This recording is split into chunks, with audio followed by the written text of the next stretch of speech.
I can revisit Saturday quickly. It seemed like the secondary really had a nice day. Certainly, keeping Penny Hard in check is one thing, but they have other weapons on that side of the ball too, and they really only broke a pass play or two, as I recall it. The coverage was also very good on Glenn Smith out of the backfield. You guys really, you kind of kept everybody in front of you and did what you needed to do. What made Saturday work so well? A lot of it was just the prep that the kids approach. This week or the week going into the game, we knew Penny was the number one target. When you look at stats, that's the one good thing is you play people late in the year and you see a guy's got 65, 68 catches, whatever the number was coming in. We made the point to him. I mean, that doesn't happen by accident for a guy to catch that many balls. And then Smith was the second leading receiver coming out of the backfield, whether they're hitting him on swing routes or check downs. Thought they did a great job of hitting check downs, coming into the game. So, the routes are downfield, and then when those are covered, they had success checking down to the running back, 3 yards, just right there over the ball. So just making sure we understood that those were the two main targets and, having an awareness of just where they were, in the formation as well as in the route concept. You guys ran a lot of dime coverage, which makes sense. But it was interesting. You also ran them on some downs and distances that I might not normally expect to see six defensive backs in. Some third and maybe what you would consider shorts, 3 and 4 yards, that type of thing. But it really worked, and it looked like a lot of times you guys, with whatever it was you were doing, I'm sure it changed from point to point in the game, really almost confused Manning. You saw him kind of hesitate a couple of times, kind of recock his throw, that type of thing. What did you guys see that made you say, yeah, this dime coverage is going to work really well, especially against Georgia State? A lot of it was just tendencies from the scouting report. Coming into the game, felt like we had a pretty good beat on when they would shift into more of a pass mode.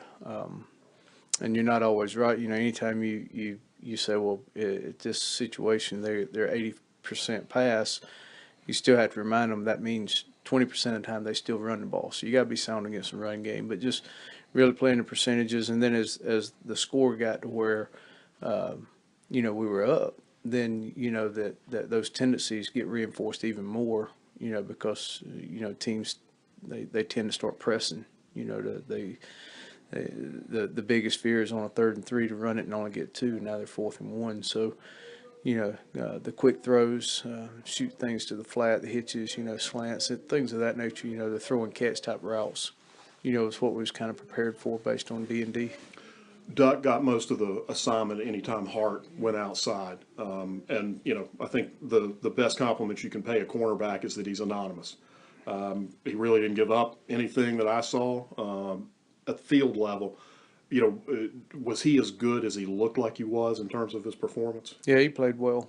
Good technique, good fundamental footwork, pad level, all the little things that you coach him on. He executed, and thought he did a really good job on Penny pretty much all day. Looking ahead to this week, one of the big questions is which quarterback are you going to get? And looking at the way each of them plays, the freshman has a nice arm, but looks like they do a lot of pre-planned. He takes the snap, he turns his shoulders, he guns it to a prescribed spot on the field. It's just the kind of thing you would do with a freshman quarterback. He's awfully quick to bolt it out of that pocket as soon as he starts seeing any kind of pressure. Based on what I saw of him, he tends to take off out of there. The other quarterback's probably a little more set to stay in the pocket, maybe try to wait something out and make that throw. When you're in a situation like this where you got two guys Tuesday, so it's not like you guys can waste a lot more time messing around with who's going to be playing quarterback. How do you try to prep when you're not exactly sure who's going to be playing and the quarterbacks don't play exactly the same way? Yeah, it's a challenge because all three of them have starts under their belt and have played a decent amount of football. And it looks like they've, in the last 3 games, which starting the freshmen, maybe they've made that commitment that that's the direction they want to go to finish the season. I don't know, but at the end of the day, we can't control which quarterback they put out. We just got to be able to execute and play good sound football regardless of which of the three, because they may play all three. So you can't have 3 separate game plans just for who's back there at quarterback. But IDing their skill sets and IDing some tendencies and things like that. That's the thing you really try to hone in on during the week. So regardless of who's going to be playing quarterback, what is the kind of stress that offense can put on the back end of the defense that you got to be ready for? They've got good skill players. The slot's a quick twitch guy that is sudden when he comes out of his breaks. They've got some bigger wide receivers that they can put on the outside. So from a skill set standpoint, they've got good wide receivers.